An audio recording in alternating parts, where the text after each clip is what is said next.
Comment modifier le scale d'un ensemble de cubes ou d'un ensemble d'objets en fonction des valeurs d'une map? Alors pour ce faire, je vais créer et prendre l'exemple avec un cube. Ici, donc 1 par 1, je vais le déplacer son point de pivot à la base. Donc ici. Voilà. Et je vais donc le dupliquer un certain nombre de fois. Donc je vais dupliquer 19 fois pour avoir une colonne de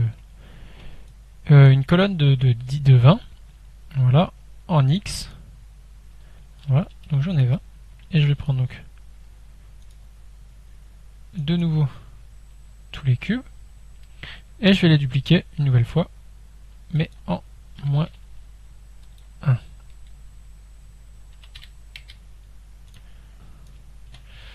Voilà, donc j'ai bien un plateau de 20 cubes par 20 cubes. Je regarde qu'ils sont dans le bon sens. 1, 2, 3. Ensuite, je vais faire un ramp. Ici.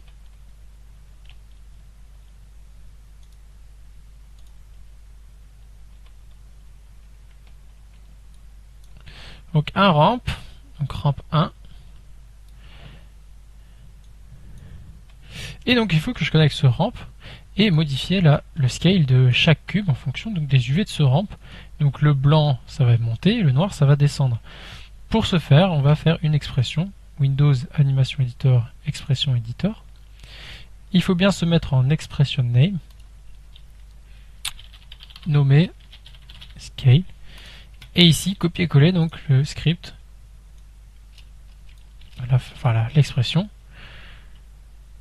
qui est ici. Donc en explication, donc vous avez la première variable donc, qui est la fonction color@point avec l'output alpha, donc qui est la luminance, et sur une ligne de sur les UV, donc il faut définir donc le nombre de colonnes et le nombre de lignes qu'on a existants. Donc on est bien en 20 par 20 et définir donc la texture qui va être appliquée en noir et blanc. Donc là on a un ramp 1, donc on va mettre un ramp 1. On peut copier-coller aussi directement de l'attribut editor. Ici on remarque donc le nombre de colonnes, on en a bien 20, le nombre de lignes, on en a bien 20. Et ici, donc pour chaque cube, donc pour chaque ligne dans chaque colonne, pour chaque cube, eh bien il va mettre un scale Y donc sur l'object name qu'on va changer et par rapport à cette fonction là, donc en Y sur cette fonction là. Donc ici je vais bien mettre donc le nom de son cube ici qui est le pcube. Je ne marque pas le chiffre puisque le chiffre se modifie ici, s'automatise. Create. Voilà. Et on voit bien que j'ai bien un ramp de 0 à 1.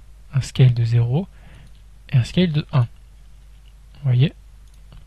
Tout fonctionne très bien. Si ça ne fonctionne pas, si je change ici le name, que je me trompe, je vais rajouter juste un underscore ou que je tape pcube 1, tout ça, ça ne va pas s'impliquer. J'ai vite vers edit. Et on voit qu'ici, que ça fait une erreur. D'accord? Donc faites bien attention de nommer ça correctement et d'avoir les cubes bien rangés. Ou d'avoir en tout cas les noms bien rangés. Ensuite, j'aimerais bien scale. On ne scale plus à cet endroit-là. Ça, c'est fini. Donc je peux close. Et je viens gérer mon scale dans le ramp. Dans l'attribut editor, ici, l'alpha gain. Je peux monter à 20 et on voit que ça ne fait rien. Je n'ai aucune vision. Il ne faut pas oublier de lancer l'animation pour refresh. Alors là, il me dit que j'ai une erreur. Très bien. On va pouvoir voir qu'est-ce que j'ai comme erreur. Sur Edit Scale. Voilà, j'ai toujours mon underscore. Il faut bien que j'appuie sur Edit.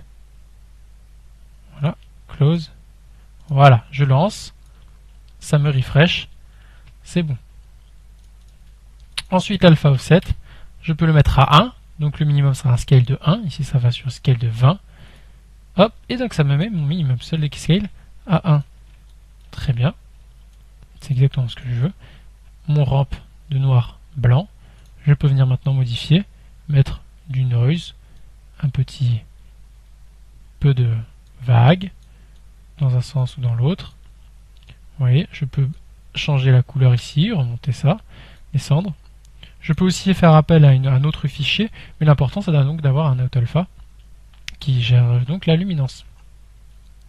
Je peux aussi donc faire des choses avec le place des textures. Je vais par exemple descendre les repeat UV. Vous voyez, donc ça descend pas mal. Et par exemple, mettre du noise. Vous voyez, ça change un petit peu. Et changer le type de rampe. J'aime bien me mettre en tartan pour ce genre de choses.